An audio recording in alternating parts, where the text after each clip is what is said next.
কুমিল্লা যাওয়ার পরে আমার গাড়ির পেছন থেকে বাস তুলে দিল, পুরো বাস। পরে ইন্টারনাল ব্লিডিংয়ে মারাই যাচ্ছিলাম। আমি এটা দেওয়াতে ডিরেক্টরের চোখে পানি আসলো। মিশা ভাই বললো যে ওয়েল ডান, রিয়েলি অনুদান পাচ্ছে তারাই, যারা সিনেমা বানাইতে জানে না। উনি তখনও নায়ক ছিলেন মান্নাভাইয়ের সময়, পরে হয়তো থাকতেন। কোন পর্যায়ে যেত সেটা বলতে পারি না, কারণ মানে রাজা কিন্তু একজনই থাকে একটা রাষ্ট্রে, তাই না? এত বড় গাড়ি চালায় ড্রাইভার কিন্তু একজন, বুঝতে পারছেন? আমি আসলে ফ্রি টাইম পাই না, আমার ভীষণ ব্যস্ততা যায়। আমি যে কোথায় থাকতাম আমি আমাকেই চিনতাম না, আমি কোথায় থেকে। খুব স্ট্রাগল ছিল আমার লাইফটা আসলে। সেই স্টুডেন্ট লাইফের পর থেকে আমি গ্রুপ থিয়েটারের সাথে কাজ করেছি, প্রেক্ষাপট নাট্য দলের সাথে কাজ করেছি। তখন স্বপ্ন ছিল যে একদিন পর্দায় যদি একবার আমার মুখটা আমি দেখতে পারতাম, তাহলে আমার জীবনটা হয়তো, অভিনয় জীবনটা সার্থক হতো। ভীষণ সাপোর্ট পেয়েছি আমার মা, আমার বাবা, আমার বড় ভাই, আমার বোন, আমার বোনের জামাই, আর আমার ওয়াইফ তো আছেই। She is very cooperative, she is very good, she is doing very good with me. তো সব দিক দিয়ে আসলে আমি খুব সাপোর্টিভ। স্পেশালি আমার দর্শকরা আমাকে টেনে এত লম্বা করেছে। আমার সবসময় আসলে সঠিক ছিল, ভুল সিদ্ধান্ত জীবনে খুব কম ছিল। আর দুই একবার হিসেব মিলে না, এটা তো প্রত্যেকটা মানুষেরই আছে যে ভুল ত্রুটি থাকে বা দুই একটা মিলে না, বাট আমার খুব বেশিরভাগই মিলে গেছে জীবনের সব ক্ষেত্রে। কানায় কানায় আমি কাজের সময় মানে কাজটি কী করছি, সেটা রেজাল্ট কী হবে সেদিকে বিবেচনা করেছি। একটা শার্ট বানাইলেও মনে হচ্ছে যে আমাকে সঠিক কেমন লাগবে দেখতে, সেদিকে খেয়াল করেছি। আর যদি নাটক সিনেমাতে কাজ করেছি, তখন আমার দর্শক কীভাবে নেবে সেটা খেয়াল করেছি। আগামী 5 বছর আসলে যদি বেঁচে থাকি, এর চেয়ে সামান্য একটু করে দেখতে চাই যেখানে আমি আছি। আছে তো বিদেশে, তো আমি এই যে এর মধ্যে কানাডা যাচ্ছি, আবার আমেরিকা যাচ্ছি। আমরা 2টা গানও করে আসবো, আমি আর ববি। আমাদের একটা মুভির আর একটা ওয়েব সিরিজ মানে কথা চলছে, এটা করে অস্ট্রেলিয়াতে। আমি আসলে ফ্রি টাইম পাই না, আমার ভীষণ ব্যস্ততা যায়। আমি শিল্পী সমিতিতে সময় দিই, আমি নাটক সিনেমাতে সময় দিই।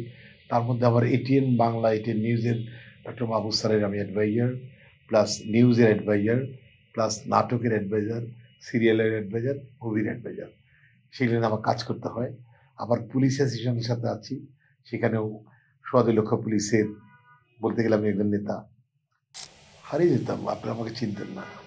মানে আমি যে কোথায় থাকতাম আমি আমাকেই চিনতাম না, আমি কোথায় থেকে কোন জীবনে চলে যেতাম। হিউজ মানে শুটিং স্পটে একবার আমি, ফাহমিদা সন্ধ্যা, কাজল এবং আপনার ভাবি, আমরা একসাথে যাচ্ছিলাম কক্সবাজারে। কুমিল্লা যাওয়ার পরে আমার গাড়ির পেছন থেকে বাস তুলে দিল, পুরো বাস। আমার গাড়িটা ক্যামরি গাড়ি ছিল, অর্ধেক হয়ে গেল। লাকিলি আমরা সবাই বেঁচেই ছিলাম, সুস্থ ছিলাম। তারপর ওইভাবেই শুটিংয়ে চলে যাই। ওখান থেকে ওই গাড়িটা রেখে আমার এক অফিসার ছিল, স্যারকে বললাম স্যার আমি অ্যাক্সিডেন্ট করেছি। বলে আপনি কোথায় আছেন? যে আমি গাড়ি পাঠাচ্ছি। উনি গাড়ি পাঠিয়ে দিলেন, ওই গাড়িতে আমি শুটিং স্পটে চলে গেলাম। তারপরে উনি এই গাড়ির বা বাসের সাথে বিচার টিচার করে হয়তো জরিমানা টরিমানা নিয়ে পরে পাঠিয়ে দিলেন আর কি। আরও আছে ভালো ভালো, যেমন ইসের সাথে, পুরীর সাথে অনেক যখন শুটিংয়ে কাজ করি, পুরীর সাথে অনেক ভালো ভালো সময় তৈরি হয়। কারণ আপনি জানেন যে পুরীর অনেকগুলো গুণ ভালো, অনেকগুলো গুণ মন্দ থাকতে পারে, কিন্তু মানে সে খুব আনন্দে ভরপুর একজন মেয়ে, আত্মবিশ্বাসী একটা মেয়ে। সে শুটিং স্পটে এমন কিছু কর্মকাণ্ড করে। একদিন একটা নদীর পাড়ে গেছি, খুব গরম, সেখানে শুট করছি আমি আর পুরি। আমরা একটা ভাঙা ঘরে বসে আছি, একটা অসহায় দরিদ্র মানুষের ঘর, বসে আছি। বাইরে ইউনিটের খাবার টাবার চলছে, গাড়ি টাড়ি নিয়ে। পুরি আমার বলে, এটা খাওয়া না কেন, আমি তোমাকে একটা জিনিস খাওয়াবো। ওই বাড়ির ওয়ালা, উনি মাটি কেটে খায়। উনি একটু ভাত রান্না করছে লাল চালের, একটা ডিম ভুনা করেছে, আমাকে একটা দিল, পরীকে একটা দিল। বিশ্বাস করবেন না, মানে মানুষের ভালোবাসা যে আসলে কোথায় যায়, কি যে টেস্ট ছিল। কোনো সোনারগা, কোনো রেডিসন, কোনো রিজেন্সি এই খাবার তৈরি করতে পারবে না, এত চমৎকার। মানে আমি দেখলাম আসলে ওটা ওটা পর্যাপ্ত ভালোবাসা ছিল ওই যিনি খুব কষ্ট করে আমাদের জন্য খাবার তৈরি করেছিল। ভালোবাসাটা আসলে অন্যরকম। এরকম অনেক স্মৃতি আছে অনেকের সাথে, মায়ের সাথে আছে, ববির সাথে আছে, অপু বিশ্বাসের সাথে আছে, সাথে আর নাটকের মেয়েরা যারা আমার সাথে কাজ করবে তাদের সাথে হিউজ হয়ে গেছে। আর আমি যাত্রী নাটক করতে গিয়ে প্রায় ওইখানে একটা ডিসপ্রিন খেয়েছিলাম, এক সাংবাদিক আমার মাথা ব্যথার জন্য ডিসপ্রিন দিয়েছিল, পরে ইন্টারনাল ব্লিডিং এ মারাই যাচ্ছিলাম। আমার গায়ে কোনো রক্তই ছিল না, এত রক্ত, এত ব্লিডিং হচ্ছিল। পরে ঢাকাতে আনতে প্রায় আমি শেষ, তখন আনার পরে সাথে 2 ব্যাগ রক্ত দিল, সেভ করলো। এই যাত্রী নাটক, আমার নায়িকা ছিল কাজল, তখন আমার একদম বিগিনিং কাজ করতেছিলাম। তো সেটা বেঁচে আছি, দেখে আজ দেখা হচ্ছে আপনাদের সাথে। এরকম অনেক স্মৃতি আমার আছে, অনেক স্মৃতি। এটা করে আসলে অনেক বড় বড় ঝুঁকিতে বেঁচেছি, অ্যাক্সিডেন্ট থেকে বেঁচেছি। লং টাইম তো জীবনের, খালি আনন্দই হয়নি, পাশাপাশি কষ্ট হয়েছে, দুঃখ পেয়েছি, আঘাত পেয়েছি, অ্যাক্সিডেন্ট হয়েছে, এগুলি ইটস পার্ট অফ লাইফ। তারপরেও আল্লাহর মধ্যে এখনো ভালো আছি, সুস্থ আছি। এটা আসলে শুরুতে হতো, এখন তো ডিরেক্টর আমার সেরকম প্রেশার দিতে পারবে না, কারণ একজন ডিরেক্টরের যে ধারণা, আইডিয়া, আমারও তো অনেক আইডিয়া রয়েছে, দীর্ঘদিন কাজ করি। ডিরেক্টর আমি বলি যে এই ডায়লগটা আমি এবার দিব না। একটা সিনেমায় আমাকে এক ডিরেক্টর বলতেছে যে আপনি একটা চিৎকার দিবেন, কি বলে আমার বাবা মারা গেছে, আপনি বলবেন না, এটা বলবো আমি কেন, না বললে কি আমার বাবা ফেরত আসবে? এটা তো সিনেমাতে আমরা ছোটবেলাতে এদিকে আসে একটা চিৎকার দেয়, আমি এটা দিতে চাই না, আমি দিইনি। পরে আমি যেটা দিলাম ওনার সেটাই পছন্দ হলো। আমি বাবা বিশ্বাস সদাকে বুকে নিলাম, বললাম বাবা বাবা বাবা বাবা, তুমি কথা বলো, একটা চিৎকার দিলাম, হয়ে গেল। ওখানে যদি বলতো না বলবেন, না দিই। পরে ওইটা ইমোশন, আমি এটা দেওয়াতে ডিরেক্টরের চোখে পানি আসলো, সবাই বললো যে ওয়েল ডান, রিয়েলি, এরকম। তো ডিরেক্টররা আসলে কখনো কখনো চাপিয়ে দিতে চায়। কিছু ডিরেক্টর আছে যারা হারিয়ে গেছে, তারা তো কাজ নাই। কারণ আপনাকে একটা যোগ্য যিনি যদি প্রস্তাব দেয়, একটা শিল্পী কেন একটা প্রোডাকশনে ছিল, একটা ভালো আইডিয়া দিতে পারে, সেটা আপনাকে নিতে হবে। না নিলে আপনি গোয়ারিমির জন্য আপনার প্রোডাকশনটা খারাপ হইতে পারে, আপনার প্রডিউসার রাস্তায় বসতে পারে। এই জন্য আসলে তাদের খুবই কম্প্রোমাইজ, এটা টিম ওয়ার্ক। ডিরেক্টর ক্যাপ্টেন, তার নির্দেশে আমি শুট করছি, আমি অ্যাক্টিং করতে, ড্রেস চেঞ্জ করতেছি, আমার একটা ভালো আইডিয়া, সে কেন নেবে না, আমার জন্য নেয়। আমাকে খুবই, আমার এই কমার্শনটা আমি সবসময় পেয়েছি। এটা আমি সাংঘাতিক, একটা সিনেমা যখন রিলিজ হয়, এটা যখন আমি দেখি, আমি খালি বসিয়ে দিই, এইটা আমি না বললে পারতাম, এইভাবে কথাটা না বললে পারতাম, এটা আমি কেন বললাম, আচ্ছা নেক্সট মুভিতে আমি এটা কারেকশনে রাখবো, এই ডায়লগটা তো আমি আরও সফট দিতে পারতাম, আরও ট্র্যাজেডি করতে পারতাম, এটা খুব মনে হয়। মানে তখন আর করার কিছু থাকে না, বাট একটা শিক্ষা হয় যে নেক্সট আর এই ভুলটা করবো না। এটা আসলে আপনারা জাতির বিবেক, আপনার জাতিকে জানান, দেশের সরকারকে জানান, কোনো যোগ্য লোক কয়জন পাচ্ছে আমি জানি না, যারা ভালো অ্যাক্টিং করে তাদের পাওয়ার কথা, তারা বঞ্চিত হচ্ছে, ঘাট অঘাট হয়ে গেছে, সিনেমা হল ধ্বংস হচ্ছে তো এই জন্য আসলে একটা মানে বাস্তব মূল্যায়ন করা হচ্ছে না কোনো ক্ষেত্রেই।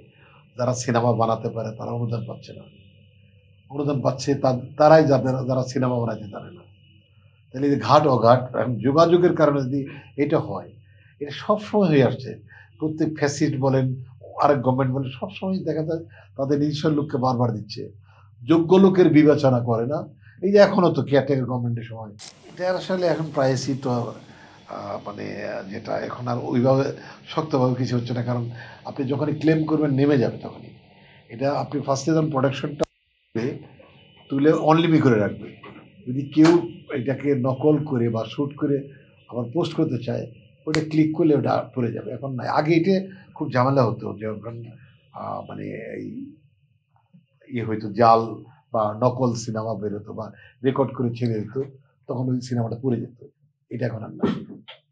এখন আমি আছে বললাম যে শিল্পী সমিতি আছে, তারপর আমি এটিএন বাংলা, এটিএন নিউজের অনেক বড় বড় কিছু দায়িত্ব দিয়েছেন ডক্টর মাহমুদ স্যার, সেগুলি করছি, বাংলাদেশ জন্য কাজ করছি, এবং আমার প্রোডাকশন আছে, বাইরের প্রোডাকশনে কাজ করছি, দেশের বাইরে যাবো একটা প্ল্যানিং হলো, এর মধ্যে জাপান যাওয়ার কথা আছে, ওখানে নজরুল কুরিশি আছে, আজকে ফোন করেছিল, উনি চাচ্ছে যে আমাকে ইমিডিয়েট 1-2 সপ্তাহের মধ্যে জাপান নিয়ে যাই, প্রোগ্রাম করাবে।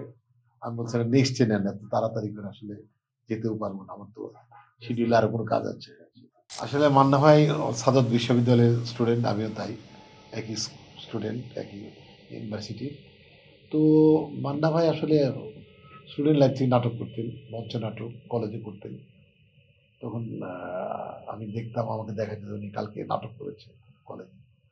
উনি এটার সাথে লেগেছিলেন, আর ওনার অ্যাক্টিং প্যাটার্নটা এমন একটা চেঞ্জ করে নিয়েছিলেন যাতে করে উনি যে সিনেমায় অ্যাক্টিং করতেন ওইটা হিট করত। উনি যতদিন ছিলেন সিনেমাতে, বেঁচে ছিলেন, ততদিন কিন্তু ওনার সিনেমার সামনে অন্য কোনো সিনেমা টিকতেই পারে নাই।